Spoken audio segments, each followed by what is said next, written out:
था कीलकित कुंडली धारा मापी या वेस्टर्न धारा मापी। आइए इसे और देख लीजिए। इसकी संरचना थोड़ा सा डिफरेंट है संरचना में, इसकी संरचना में और उसकी संरचना में थोड़ा सा डिफरेंस है। ये इसकी संरचना थोड़ी डिफरेंट है उससे, और क्रिया विधि और सिद्धांत सेम है। तो यहां थोड़ा देख लो इसके बारे में बच्चों। ये भी क्या है, यह भी बच्चों एक चल कुंडल धारा मापी होता है। ये भी क्या है, एक चल कुंडल धारा मापी है, ठीक है। अच्छा, किंतु निलंबित कुंडल धारा मापी के से कम सुग्राही होता है। सुग्राही क्या है, मतलब जैसे अगर वो 0.6 मिली एम्पियर की धारा को मेजर कर लेता है तो ये इतनी छोटी धारा को मेजर नहीं कर पाता है, मान लो। मतलब ये बता रहा हूं, डिफरेंस बताने की कोशिश कर रहा हूं आपको, ठीक है।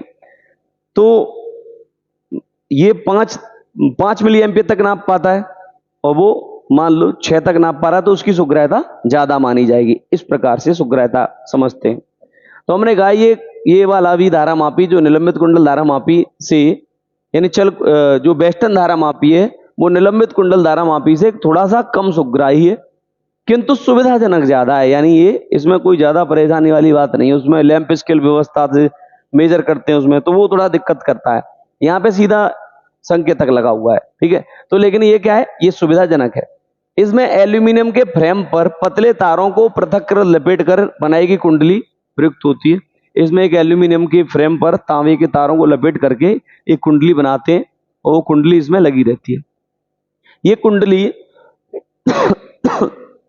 दो अवतलाकृति के चुंबकीय ध्रुव खंडों एन व एस के मध्य दो चूलों की सहायता से लटकी रहती है। चूल का मतलब कुछ इस प्रकार का एरिया जहां पर ऐसे ही और नीचे से ऐसे, तो ये कुंडली इन दोनों की यहाँ पे फंसी रहती है चूलों की सहायता से। कहां पे लटकी रहती है, तो अवतलाकृति के, अवतलाकृति में अभी आपको पढ़ा चुका हूं कैसे चुंबक होते हैं, यानी बीच में दबे हुए इधर और उभरे हुए ऊपर की तरफ। तो ये दो अवतलाकृति के चुंबकीय ध्रुव खंडों एन व एस के मध्य चूलों की सहायता से लटकी रहती है बच्चों, ठीक है बच्चों, कोई दिक्कत इसमें। अच्छा, कुंडली के दोनों सिरों का संबंध, दोनों सिरों पर स्प्रिंग लगे रहते हैं, ऊपर भी और नीचे भी स्प्रिंग लगे रहते हैं, जो कुंडली को घूमने पर ऐंठन में लागू उत्पन्न करते हैं। यानी कुंडली जब घूमेगी तो भाई स्प्रिंग, जब ये कुंडली ऐसे घूमी तो ये स्प्रिंग में ऐंठन आएगी। तो ये जो स्प्रिंग इसलिए लगे रहते हैं कि जिससे कुंडली में क्या आ जाए, मतलब कुंडली ऐसे घूमे तो इसमें ऐंठन में लागू उत्पन्न हो, जिससे वापस उसी स्थान पर आ जाए। ऐंठन में लागू उत्पन्न करते हैं। कुंडली को दो संबंधक पेचों से जोड़ दिया जाता है, यानी दो संबंधक पेचों से इसे जोड़ देते हैं। इसमें बच्चों विक्षेप को पढ़ने के लिए लैंप स्केल व्यवस्था नहीं है। इसमें विक्षेप को पढ़ने के लिए कुंडली के साथ एल्यूमिनियम का एक संकेतक लगा रहता है। संकेतक का मतलब होता है सुई लगी रहती है, जैसे कि घड़ी की सुई होती है वैसे ये सुई लगी रहती है या संकेतक लगा रहता है, जो वृत्तीय पैमाने पर घूमता है। वृत्तीय पैमाना ये कुछ इस प्रकार का होता है, इसे कहते हैं वृत्तीय पैमाना, ठीक है।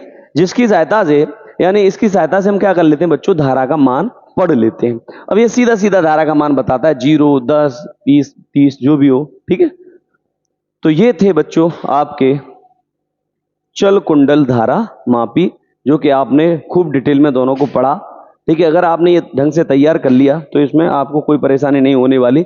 लेकिन जो वेस्टर्न धारा मापी बच्चों जो मैंने आपको बताया, ये वेस्टर्न धारा मापी बिल्कुल थोड़ी सी संरचना डिफरेंट, संरचना थोड़ी सी इसकी डिफरेंट है उससे, बस। बाकी का जो सिद्धांत और क्रियाविधि, अगर वेस्टर्न धारा मापी आता है तो सिद्धांत और क्रियाविधि सेम इसकी आप कर देना, ठीक है, सेम रहेगा, और इसकी संरचना थोड़ी अलग है, ठीक है।